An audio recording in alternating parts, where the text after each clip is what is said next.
Con su permiso. Recientemente escuchamos decir a José Ángel Gurría, por cierto, un exfuncionario priista, que México era el único país en el mundo que continuaba subsidiando los combustibles fósiles y que por tal razón el mecanismo era ya insostenible desde el punto de vista presupuestal y medioambiental y profundamente injusto desde el punto de vista social. Señaló además que la medida de liberalizar el precio de los combustibles es por sí misma una medida de equidad, que permitirá asignar más gasto público de manera equitativa. Nada más alejado de la realidad que hoy vive el país. Aunque estamos de acuerdo con la idea de que en un futuro es necesaria la liberalización del precio de los combustibles, lamentablemente no podemos estar de acuerdo con la forma en que se procede en el gobierno federal y en un contexto de corrupción y poca transparencia que no asegura el uso que se hará de los ingresos que se obtienen por el IEPS.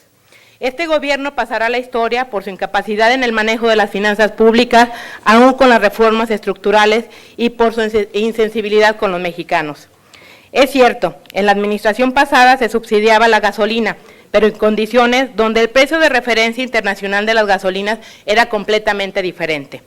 Los precios de referencia eran tan altos que resultó necesario intervenir en el mercado a través de subsidios para mantenerlos estables en el mercado nacional y no generar aumentos de precios de diversos productos como sucede recientemente en nuestro país. En ese momento sí se pensó en los mexicanos. La política de precios al público de las gasolinas y diésel, sin impuestos tan altos de IEPS como el que se aplica actualmente, fue un éxito, porque mantuvo la estabilidad de los precios, aún a pesar del gasto generado por el subsidio. Se invirtió en proyectos productivos, atrajo más inversión extranjera de lo que se hace en el gobierno actual, generó empleos y además un crecimiento económico por arriba del 5% del PIB, que en aquel entonces, según el PRI, era muy mediocre. ¿Cómo califican hoy el crecimiento que no alcanza siquiera el 2%? No es correcto culpar al gasto que genera el subsidio a la gasolina ni al tipo de cambio, porque la responsabilidad total la tiene el gobierno por su inadecuado manejo de finanzas públicas y de la política económica que ha puesto en estado de vulnerabilidad a nuestro país. Y no le carguen a los mexicanos sus malas decisiones. Señor secretario, con todo respeto, le pregunto, usted comentó hace un momento, y cito, el único componente del precio de las gasolinas en México que habrá de disminuir durante 2017 es justamente el del impuesto. Entonces le pregunto, ¿apoyará la propuesta que el grupo parlamentario del PAN presentó de disminuir el IEPS? Porque el IEPS sí es controlable. ¿Y cuánto significará entonces en el precio por litro de petróleo? Segundo, al titular de Pemex, ¿qué harán para incrementar la producción de barriles y en general para mejorar la operación y hacer eficiente a Pemex, para no seguir trasladando a los ciudadanos la ineficiencia de Pemex y seguir asumiendo los riesgos del porcentaje tan alto de combustibles importados? Y lo más importante, ¿cuándo veremos los resultados? ¿Cuándo impactará realmente en el precio del consumidor final, que son los mexicanos?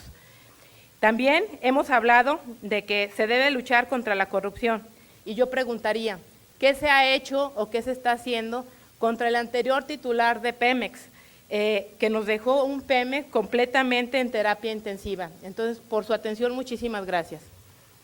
Comentar que el incremento que se da hoy en el precio de las gasolinas es un incremento que está en línea con lo que se ha observado en el pasado.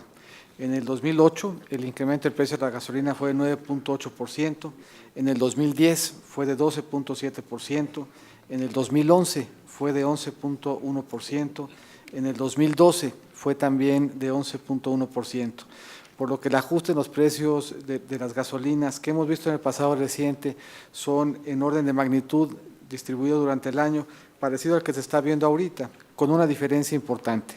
En el pasado la capacidad de generar excedentes era diferente y esa capacidad de generar excedentes permitía la disyuntiva de reflejar un mayor incremento aún que el que se vio, insisto, incrementos en promedio del 10% entre el 2010 y el 2012, o utilizar excedentes para efectos de dar un apoyo que mantuviera el precio artificialmente bajo. Esa capacidad de generar excedentes se ha venido disminuyendo, y se ha venido disminuyendo por tres razones fundamentales. La primera de ellas, como aquí se ha comentado, por la caída importante en la plataforma de petróleo.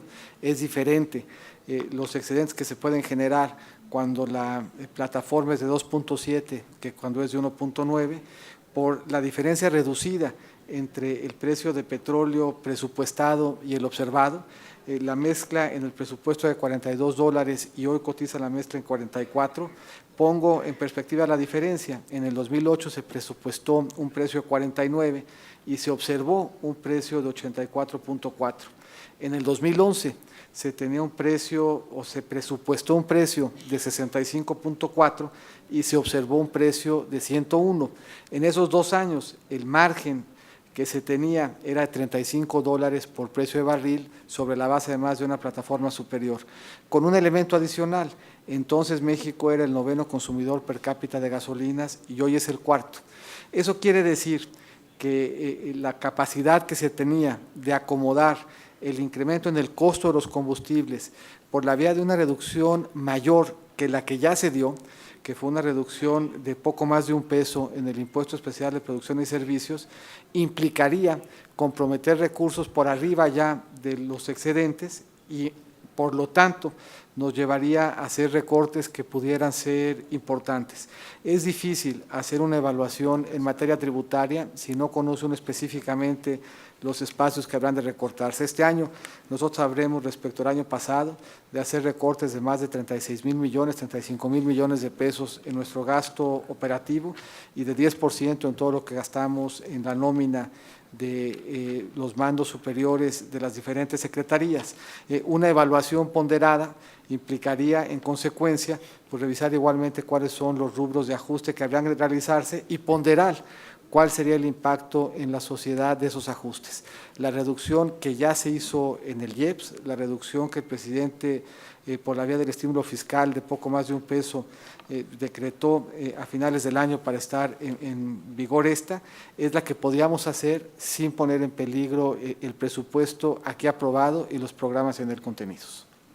En noviembre presentamos un plan de negocios de Pemex. Fue quizás el primer plan de negocios de Pemex que tomó como eje rector la rentabilidad de la empresa. Se habían hecho planes multianuales antes, pero nunca en donde se tomara el eje rector que fuera la rentabilidad, mientras que al mismo tiempo se mantuviera el reconocimiento de que es una empresa productiva del Estado, con 2 objetivos fundamentales. Lo primero es permitirle a Pemex tener finanzas estables y hoy se tienen finanzas estables y se han tenido resultados alrededor de esto. Primero se hizo un plan de ajuste, se fortaleció el balance financiero, se ha regresado a los mercados financieros y por primera vez en mucho tiempo Pemex va a tener un superávit primario. Quizás más importante hacia adelante, se detalló una estrategia empresa por empresa sobre qué es lo que vamos a hacer para acelerar la recuperación de la producción de la empresa productiva del Estado a través de la aceleración de la implementación de la reforma energética. Y estamos tomando varias medidas al respecto y ya se ha avanzado en algunos de estos temas. Notoriamente, a principios de diciembre se asignó por primera vez un socio, una alianza en un campo de aguas profundas.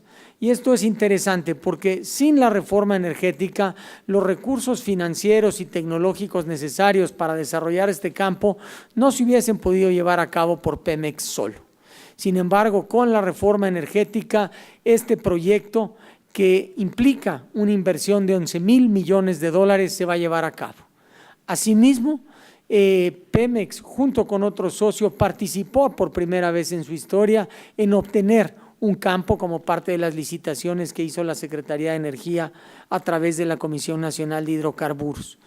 En los siguientes meses, Pemex va a participar en la ronda 2, con campos en aguas someras y campos terrestres.